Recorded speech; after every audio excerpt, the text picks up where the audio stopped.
Okay guys, we are now approaching the Sensoji Temple. Daming tao. Ganda oh. So ang tawag pala dito guys is the Kaminarimon Gate. This is the front gate of Sensoji Temple. Actually nakapag-picture na kami kagabi dito. Yung nga lang mas maganda sa umaga. Balikan tayo mamaya para makapag-picture ulit. Ayan guys, ang ganda oh. So yan, maraming tindahan, mga booths na mga pasalubong.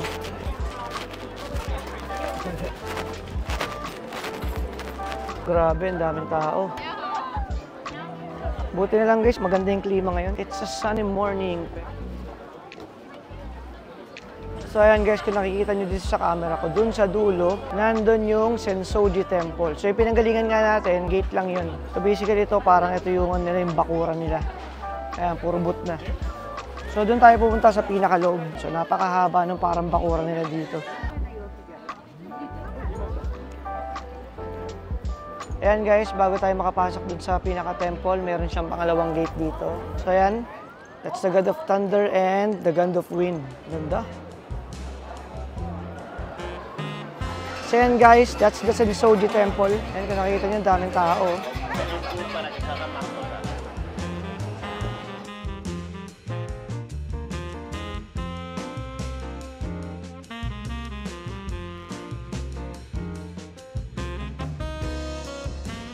Ayan guys, we are now here in front of the temple. Ayan, ang ganda oh. Talagang pinupunta ng mga turista to, napakaraming tao. Ayan oh. Diba?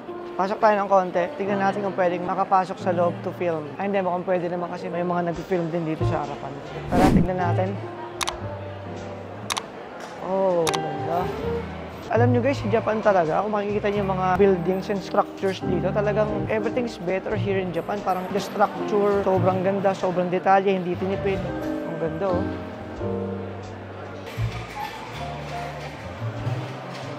So yan guys, so yung mga Japanese dito siya nag-offer ng mga prayers, diba? So hanggang dito lang tayo kasi bawal mag-video and picture. So ayan guys, according dito, history of Sensoji Temple. So in 628, Japan's capital was at Asuka and what could become Tokyo was still most inhabited. Makikita nyo rito yan, the history and mission of Sensoji.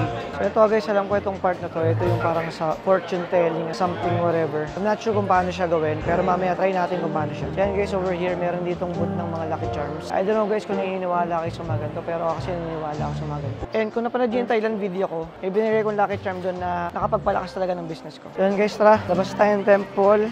Tignan natin kung ano pang meron dito sa paligid ng temple. Okay guys, ito yung instruction in English. So basically guys, magdadrop ka ng 100 yen and then you have to shake this box.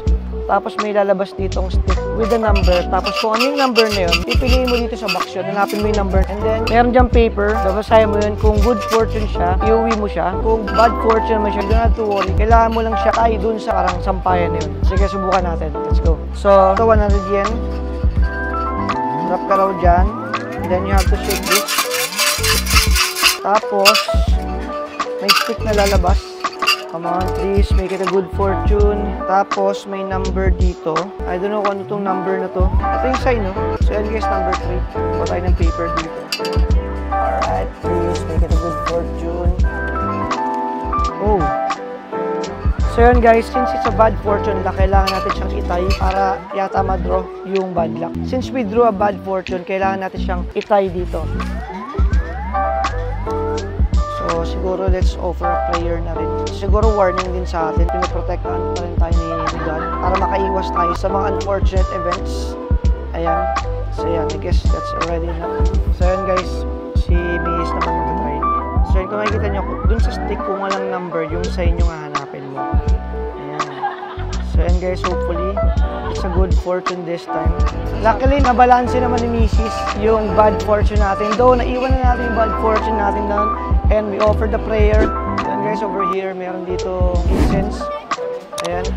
Pampaswerte yata to. So, ayan. Oh. Let's absorb the good luck. So, ayan. Mag-picture tayo dito. Tara ma. Ayan guys, lapit tayo.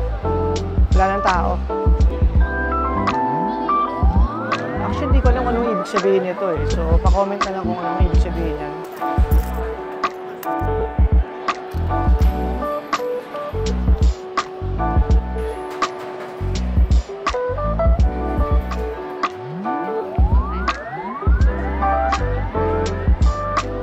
Okay guys, that's it for our Sensoji Temple trip.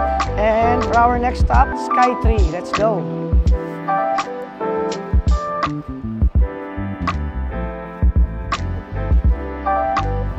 So yan guys, that's the Skytree. Diyan yung next destination natin. Pero before that, breakfast muna tayo.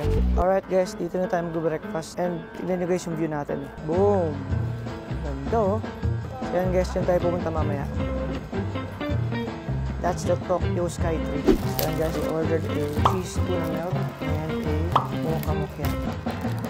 Ah, may corn. Sarap yung pinaghalo yung melted cheese. Okay guys, let's continue on with our trip. Ayan na guys, malapit na tayo dun sa Skytree.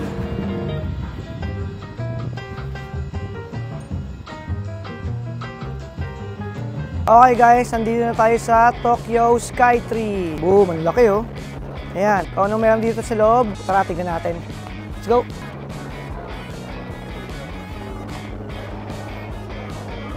Okay guys, ito yung mga pwede nating puntahan dito sa Tokyo Skytree. Ayan.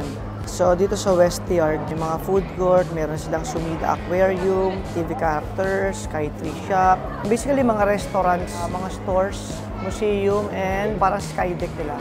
Basically para siyang yung mga usual skydeck observatory sa mga napuntahan natin mga bansa. So tingnan lang natin anong difference dito. Ayan. So ito yung buong niya, parang buong structure niya, building plan.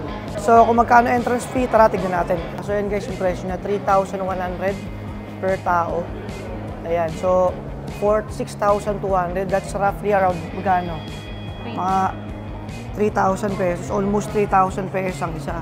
Hindi, dalawa na yun. Dalawa na pala. Ayan guys, ayun yung pricing niyo. 3,100 on a regular day and 3,400 yen for holidays. Pero ito kasing 3,400, mapupuntahan mo na itong dalawang na to, pinakamataas na part. Itong 2-1, dito ka lang. Okay guys, change of plan. Di ba kasi nakita nyo, yung price ng ticket kanina, converted to peso is roughly around 1,700. However, si Mitch kasi may nakita siyang ticket sa Klook, 600 pesos lang, pero for tomorrow pa. Kaya, bukas na lang natin pupuntahan. Kasi sayang din naman yung 1,100 pesos each person, di ba, na matitipid natin. So for now, dito tayo sa train station kasi pupunta tayo ng Diversity. Kung anong meron doon, tara, tignan natin. Let's go!